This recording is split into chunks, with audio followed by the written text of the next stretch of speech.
નમસ્કાર વિદ્યાર્થી મિત્રો, આલ્ફા વિદ્યા સંકુલ તાલાળા ઓનલાઈન એજ્યુકેશનમાં આપનું ફરી એક વખત હાર્દિક સ્વાગત કરવામાં આવે છે। કેમ છો વિદ્યાર્થી મિત્રો? મજામાં? બરાબર છે। તમે બધા જ વિડીયો લેક્ચર સારી રીતે જોતા હશો, હોમવર્ક કરતા હશો, અહીંયાથી જે ચેપ્ટર ચાલે છે એની તૈયારી પણ કરતા હશો એવો અમને પૂરેપૂરો વિશ્વાસ છે। હવે આપણે આગળ જઈએ તે પહેલાં ગયા લેક્ચરની અંદર આપણે યુદ્ધ છે એ બે યુદ્ધ છે ભણ્યા છે, પ્લાસીનું યુદ્ધ અને બક્સરનું યુદ્ધ। બંગાળની અંદર અંગ્રેજોએ આ બંને યુદ્ધ છે એ કરે છે।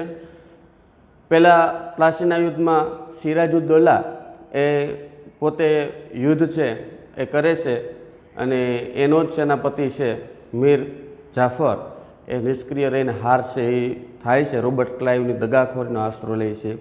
આ પછી બીજું છે એક યુદ્ધ લડાઈ છે 1759ની અંદર બક્સરનું યુદ્ધ। આ બક્સરની યુદ્ધની અંદર જ્યારે એની શરૂઆત થાય તે પહેલાંના સમયગાળામાં જે મીર જાફર છે એ પોતે બંગાળનો નવાબ હોય, અંગ્રેજોએ જુદા જુદા બહાનાની છે એ ખૂબ પુષ્કળ ધન છે એ મેળવે છે, પણ વધારે સત્તાના વિસ્તાર કરવા માટે અને વધારે કાયદાના લાલચની અંદર મીર કાસિમને નવાબ છે બનાવે, પણ મીર જાફર કરતાં મીર કાસિમ છે એ વધારે મહત્વાકાંક્ષી સાબિત થાય। એટલે અંગ્રેજો શું કરે છે, ફરી પાછો કોને બનાવે છે તો કે મીર જાફરને બંગાળનો નવાબ બનાવી દે છે। હવે શું થાય આ ઘટનાની અંદર બક્સરના યુદ્ધમાં તો કે મીર કાસિમ એ અવધના નવાબના શરણે જાય છે અને એ સમય એ ત્યાં મુઘલ બાદશાહ છે ત્યાં આવે છે અને આ જે વસ્તુ બને છે ત્રણેય ભેગા થાય છે અને ત્રણેયની સંયુક્ત સેના, અવધનો નવાબ, મુઘલની સેના અને સાથે સાથે કાસિમની સેના, ત્રણેય એવું નક્કી કર્યું કે હવે આપણે કંપની સામે જે મોરચો માંડવો છે અને આ ત્રણેયની સંયુક્ત સેના અને એક અંગ્રેજ, આ ત્રણેય વચ્ચે છે યુદ્ધ છે જામે અને એની અંદર કંપનીની જીત થાય અને સંયુક્ત સેનાનો પરાજય બક્સરના યુદ્ધની અંદર થઈ જાય અને એ પછી એને વધારે સત્તાઓ છે એ પ્રાપ્ત છે એ થાય કંપની પ્રદેશને। તો આ જે ઘટના હતી એ આપણે આગળના જે લેક્ચરની અંદર ભણી ગયા। હવે આજે જે ભણવાનું છે એ કંઈક અલગ છે કે આ યુદ્ધ થતા ગયા અને કંપની શાસનનો વિકાસ કેમ થતો ગયો।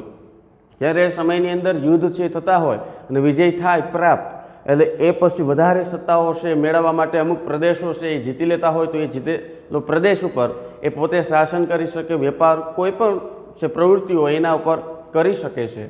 તો આવી જ ઘટના છે એ બનેલી ભારતની અંદર કંપનીની અંદર ઈસવીસન 1600ની અંદર એનો પાયો નખાઈ ગયા પછીથી એક પછી એક એનો વિસ્તાર છે ધીમે ધીમે કંપની શાસનનો શું થાય તો વિસ્તાર છે એમાં વધારો છે થતો જતો હોય છે। હવે આપણે મેન ટોપિક ઉપર આવીએ છીએ કે કંપની શાસનનો વિકાસ। હવે કંપની જે શાસન કરે છે એનો વિકાસ કેવી રીતે થાય, આવો પ્રશ્ન પૂછાય કે કંપની શાસનનો વિકાસ જણાવો, કંપની શાસને કેવો વિકાસ કર્યો છે જીતા પછી, તો એવો પ્રશ્ન કોઈ પણ પૂછી શકાય। તો હવે અહીંયા બરાબર ધ્યાન રાખજો, ઘણા બધા ટૂંકા પ્રશ્ન પૂછાય અને ખાસ અગત્યનું એ છે કે આ સ્પર્ધાત્મક પરીક્ષાઓની અંદર આ ચેપ્ટરમાંથી અવારનવાર પ્રશ્નો છે પૂછાતા હોય અને આમાંથી ઘણી બધી ગયેલી સ્પર્ધાત્મક પરીક્ષાઓની અંદર પણ આ પ્રશ્ન છે પૂછાય। તો જીકે એ મહત્ત્વનું બની શકે આ ચેપ્ટરની અંદરથી, જીકેના પ્રશ્નો છે એ વધારે પડતા પૂછાઈ પણ શકે। તો ભવિષ્યની અંદર તમે બધા લોકો છે એ સ્પર્ધાત્મક પરીક્ષાઓ આપવાના છો ત્યારે આવા જે આની અંદરથી ઈસવીસન હોય, ગવર્નર કોણ બન્યું છે, તો એવા પ્રશ્નો છે પૂછાતા હોય છે। તો ખાસ અહીંયા ધ્યાન રાખજો કે જે કંપની શાસનનો વિકાસ કેવી રીતે થયો, તો આ આપણે યુદ્ધની જે પ્રથા છે જે જોઈ લીધા પછી અંગ્રેજ સરકાર છે શું કરે છે તો કે અંગ્રેજ સરકારે નિયામક ધારો પસાર કર્યો। કાયદો છે એ લાવવા માગે છે, બરાબર, કે નિયામક ધારો પસાર કરી દીધો। કોને કર્યો છે તો ખાસ ધ્યાન રાખજો તો કે અંગ્રેજ સરકારે। હવે નિયામક ધારો એટલે પોતે પોતાની કાયદા બનાવી અને એ રાજ્યની અંદર એ કાયદાઓ અમલની અંદર મૂકશે. આ પસાર ક્યારે થયો? તો કે ઈસવીસન 1773માં. બરાબર. એટલે ખાસ ધ્યાન રાખજો, અંગ્રેજ સરકારે નિયામક ધારો પસાર કર્યો. આનો પ્રશ્ન કેવી રીતે પૂછી શકાય કે નિયામક ધારો કોણે પસાર કર્યો? તો એનો જવાબ શું આવશે? તો કે અંગ્રેજ સરકારે. અંગ્રેજ સરકારે કયો ધારો પસાર કર્યો? તો કે નિયામક ધારો પસાર કર્યો. આ બીજો પ્રશ્ન. અંગ્રેજ સરકારે નિયામક ધારો ક્યારે પસાર કર્યો? તો ઈસવીસન 1773માં એણે પસાર સહી કર્યો. એટલે આ એક જ વાક્યની અંદર 3 પ્રશ્ન પૂછાય. હવે આવો પ્રશ્ન પૂછાય કે અંગ્રેજ સરકારે કયો ધારો ક્યારે પસાર કર્યો? તો કે નિયામક ધારો ઈસવીસન 1773ની અંદર પસાર કરવામાં આવ્યો. હવે આગળ જઈએ. શું કહે છે કે આ કાયદા મુજબ, આ ધારા મુજબ એ પ્રમાણે એ શું કરવા માગતા હતા? તો કે બંગાળના ગવર્નરને ગવર્નર જનરલ બનાવી અને કંપનીના વ્યાપાર અને રાજકીય હિતો તથા પ્રવૃત્તિઓને સીધા જ અંકુશ હેઠળ મૂકી દીધા. ખાસ અગત્યનું છે. જો આ કાયદા પ્રમાણે શું, નિયામક ધારા પ્રમાણે, તો કે બંગાળના ગવર્નર હતો એ ગવર્નર જનરલ બનાવી દીધો. આપણે અહીંયા જે ગવર્નરના પદ છે ને, એવી રીતે વહીવટ કરવા માટે, રાજ્યના વહીવટ કરવા માટે ગવર્નરની નિમણૂક છે કરવામાં આવે તો સરળતાથી વહીવટ છે એ કરી શકાય. એટલે ગવર્નરને ગવર્નર જનરલ બનાવી બંગાળમાં ગવર્નર જનરલ બનાવી અને વ્યાપાર ખાસ કરીને શું કરવા માગતા હતા? તો કે વ્યાપાર પ્રવૃત્તિઓ, કારણ કે એ તો એ જ કરવા આવેલા હતા. તો વ્યાપાર, રાજકીય હિતો, કે એનું સંગઠન છે મજબૂત બને અને રાજકીય રીતે પણ એ પ્રભુત્વ જમાવી શકે, એટલા માટે વ્યાપારની સાથે સાથે બીજા હિતો પણ એ લેવા માગતા હતા. કોણ? તો કે અંગ્રેજ લોકો. એટલે કયા હિતો? તો કે રાજકીય હિતો. આ ઉપરાંત પણ એક પ્રવૃત્તિ કરતા હતા કે અન્ય પ્રવૃત્તિઓની સાથે એ બધી પ્રવૃત્તિઓ છે એ સીધા કેમાં મૂકી દીધા? તો કે અંકુશ હેઠળ મૂકી દીધા. કોને નીચે? તો કે નિયામક ધારા પ્રમાણે. આવો પ્રશ્ન પૂછાય કે નિયામક ધારા પ્રમાણે બંગાળના ગવર્નરને ગવર્નર જનરલ બનાવી અને કઈ બાબતોને સીધા એની અંકુશ હેઠળ મૂકી દીધા? તો કે વ્યાપાર, રાજકીય હિતો અને પ્રવૃત્તિઓ છે એને સીધા અંકુશ હેઠળ મૂકી દીધા.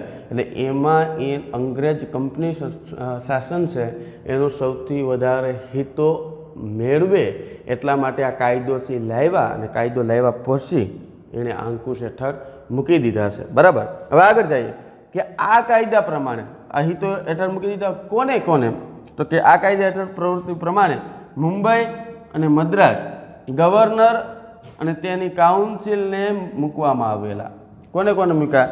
તો કે પહેલાં તો મુંબઈ, એ વખતેના જે રાજ્ય હતા એ મુંબઈ અને મદ્રાસ, આ બંનેને આ ધારા હેઠળ છે આવરી લેવામાં આવ્યા. એટલે ખાસ અગત્યનું એ થયું કે મુંબઈ અને મદ્રાસને કોની ધારા હેઠળ? તો કે નિયામક ધારા હેઠળ છે એને કાઉન્સિલ કરીને મૂકી દીધા. હવે આ ક્ષેત્રની અંદર શું થાય? તો કે વ્યાપાર હોય, બીજા નંબરની અંદર તો કે રાજકીય હિતો હોય, પછી તો કે અન્ય પ્રવૃત્તિઓ થતી હોય. આ બધા ઉપર શું મૂકશે? આ બે જગ્યાએ મુંબઈ અને મદ્રાસમાં તો કે એના હેઠળ અંકુશ લાવી દીધો.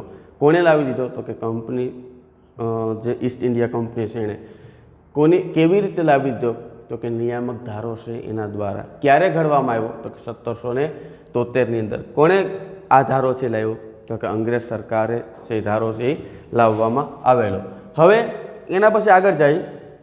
જો આ રીતે એટલે આપણે જે આગળ ભણી ગયા ને એ પ્રમાણે વોરન હેસ્ટિંગ ભારતનો પ્રથમ ગવર્નર જનરલ બન્યો. આ પ્રશ્ન ખાસ આઈએમપી છે, યાદ રાખજો ભવિષ્યમાં પણ, કારણ કે સ્પર્ધાત્મક પરીક્ષાઓની અંદર આવા પ્રશ્નો છે વારંવાર પૂછાતા હોય. નિયામક ધારા અનુસાર ભારતનો પ્રથમ ગવર્નર જનરલ કોણ બને? તો કે વોરન હેસ્ટિંગ ભારતનો પ્રથમ ગવર્નર જનરલ છે એ બનશે. યાદ રાખજો, વોરન હેસ્ટિંગ ભારતનો પ્રથમ ગવર્નર જનરલ બનશે. આ પછી એના ક્રમશઃ આપણે નામ છે જોવાના છે. બરાબર. એક પછી એક નામ ગવર્નર જનરલ છે ને એ આવશે.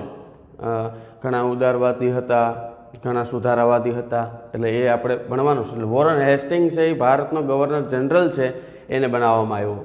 એટલે તેના સમયમાં એટલે કે કોના સમયમાં, તો કે વોરન હેસ્ટિંગના સમયમાં.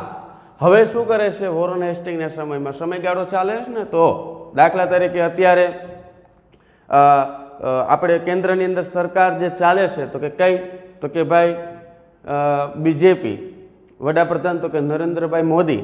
તો એના સમયગાળામાં દાખલા તરીકે આજે જ તો કે રામ મંદિર છે એનું જે પાયો આપણે કહીએ કે નખાય છે, બીજા શિલાન્યાસ છે એ થાય છે, તો કોના સમયમાં થયો? તો આ ભૂતકાળ બની ગયા છે ત્યારે યાદ કરવું હોય તો કોના સમયમાં, તો કે નરેન્દ્રભાઈ મોદીના સમયની અંદર રામ મંદિરનો શિલાન્યાસ એ કરવામાં આવેલો.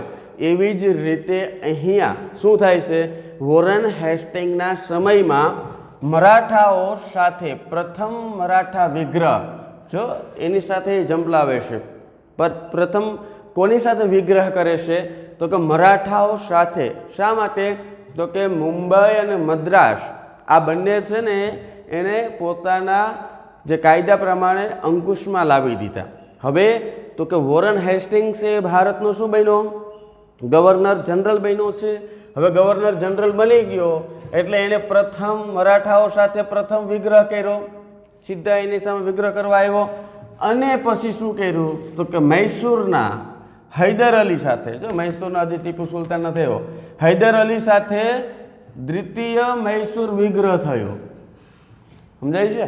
પ્રથમ તો કે મરાઠાઓ સાથે, બીજો તો કે હૈદર અલી સાથે બીજો મરાઠા વિગ્રહ છે કરવામાં આવ્યો.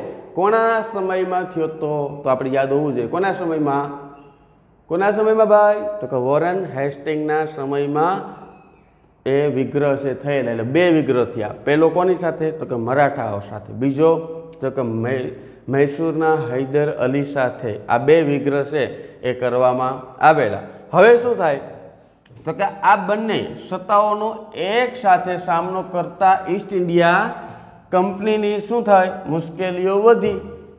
બંને સાથે મુશ્કેલીઓમાં શું થયો, તો કે વધારો થવા માંડ્યો છે. કોની સાથે? તો કે ભાઈ એક સાથે મરાઠાઓ છે, બરાબર છે, તો કે બીજી બાજુ મૈસૂરના હૈદર અલી છે. હવે આ બંનેને એક સાથે એને લેવાના છે, કારણ કે આના સમયમાં બંને વિગ્રહ છે એ થવા માંડ્યો. એટલે મુશ્કેલીઓ એવી વધી, જોકે એને એની રીતે અંકુશને તો લાવી દીધા, પણ એનો અમલ થશે, વ્યાપાર પ્રવૃત્તિઓનો વધારે છૂટછાટ મળશે, રાજકીય હિતો છે તો એ વધારે વિસ્તાર થશે. આ લોકોનું કામ ગવર્નર બનાવીને શું હતું, તો કે પહેલું તો કે વ્યાપાર પ્રવૃત્તિઓનો વધારે વેગવંતી બનાવવી, બીજું તો કે રાજકીય જે હિતો છે આ હિતોને સૌથી વધારો કેમ થાય, પ્રવૃત્તિઓ પર અંકુશ કેમ લાગી શકે, જે આપણે એની પ્રવૃત્તિઓ, આ એનું કામ હતું. તો એકસાથે બે વિગ્રહ થાય તો એની અસર એ વિસ્તાર વધારવા એના ઉપર પડે. એટલે થોડી ઘણી મુશ્કેલીઓ છે વધી, કારણ કે આપણે જોયું હતું ને તો પહેલો કે પ્લાસીના યુદ્ધની અંદર તો કે ભાઈ સિરાજુદ્દૌલા છે એની સેના તો હતી, એની સાથે રોબર્ટ ક્લાઇવ, તો એની સેના પણ શક્તિશાળી, પણ સૈન્યને એવું લાગ્યું કે પરાજય આસાનથી નહીં આપી શકાય, તો એણે શું કર્યું, દગાખોરીનો આશરો લીધો. પછી તો યુદ્ધ જીતી ગયા. એ પછી બક્સર આવ્યું યુદ્ધ, તો બક્સરના યુદ્ધની અંદર પણ ત્રણેય સેના એક થઈ, તો એ શું થયું, તો કે એ લોકો જીતી ગયા. તો આ હવે પછી આ વિગ્રહ થવા માંડ્યા, તો એ વિગ્રહની અંદર પણ એ જીત તો મેળવી લેશે, પણ એને મુશ્કેલીઓ છે થોડીક વધારે પ્રમાણની અંદર આવશે, કે વિસ્તાર વધારવાની સાથે એ થોડોક અંકુશ મૂકશે. તો આમાં એવો પ્રશ્ન પણ પૂછી શકાય છે, બરાબર. તો પ્રથમ જે મરાઠા વિગ્રહ છે એ કોના સમયની અંદર, તો કે વોરન હેસ્ટિંગના સમયની અંદર થયો. બીજો જે વિગ્રહ છે એ કોના સમયની અંદર, તો કે વોરન હેસ્ટિંગની સમયગાળામાં. વોરન હેસ્ટિંગના સમયગાળામાં કુલ કેટલા વિગ્રહ, તો કે 2. હવે મૈસૂરના કયા વ્યક્તિ સાથે એ વિગ્રહ કરે છે, તો કે હૈદર અલી સાથે છે. એ કેટલામાં વિગ્રહ કરે છે, તો કે દ્વિતીય છે એ વિગ્રહ છે એ કરતા હોય છે, બરાબર. તો આવી રીતે એ વિગ્રહ છે એક પછી એક થતા જાય છે, પણ એની મુશ્કેલીમાં વધારો થયો. આવો પ્રશ્ન પૂછાય પરીક્ષાની અંદર, તો કે ઈસ્ટ ઇન્ડિયા કંપનીની મુશ્કેલીઓ કેવી રીતે વધી? તો કે એક સાથે વોરન હેસ્ટિંગના સમયમાં એક સાથે બે વિગ્રહ, મરાઠા વિગ્રહ પ્રથમ અને દ્વિતીય, મૈસૂરના હૈદર અલી સાથે દ્વિતીય વિગ્રહ છે એ થયો ને આના કારણે કંપની ઈસ્ટ ઇન્ડિયા કંપનીની છે એ મુશ્કેલીમાં શું થયો? વધારો છે જોવા મળેલો છે. તો વિદ્યાર્થી મિત્રો, આજે આપણે જે ભણ્યા છે એ પ્રમાણે કે પ્રથમ તો કે અંગ્રેજ સરકાર છે એનો સતત ને સતત એનો વિકાસ કેવી રીતે થતો ગયો? તો પહેલાં એણે શું કર્યું? તો કે કાયદા બનાવ્યા. કાયદા કરીને પછી તો કે હિતો છે વધારે પ્રાપ્ત કરવા માગતા હતા. એ પછી તો કે એણે મુંબઈ અને મદ્રાસને છે અંકુશમાં લાવી દીધા. હવે તો કે હવે ગવર્નરમાંથી ગવર્નર જનરલ બનાવી અને એ વધારે સત્તાઓ પ્રાપ્ત કરવા માંડ્યા. તો આ કાયદા પ્રમાણે ભારતનો પ્રથમ ગવર્નર જનરલ કોણ બને છે? તો કે અહીંયા જ છે, વોરન હેસ્ટિંગ્સ એ બની જાય છે. એ પછી એના સમયમાં તો કે બે વિગ્રહ થવા માંડે છે. ક્યાં ક્યાં? તો કે પ્રથમ મરાઠા વિગ્રહ, દ્વિતીય મૈસૂરના હૈદર અલી સાથેનો વિગ્રહ છે એ થાય છે. આના કારણે કંપનીની સત્તાઓ છે વિકાસની અંદર થોડીક મુશ્કેલીઓ છે ઊભી થાય છે. તો વિદ્યાર્થી મિત્રો, આજે આપણે જે આ ભણ્યા છે એમાંથી તમારે જો હજી અધૂરું છે, બરાબર, હજી નેક્સ્ટ લેક્ચરની અંદર આપણે વધારે આગળ આ જ મુદ્દા ઉપર ભણવાનું છે.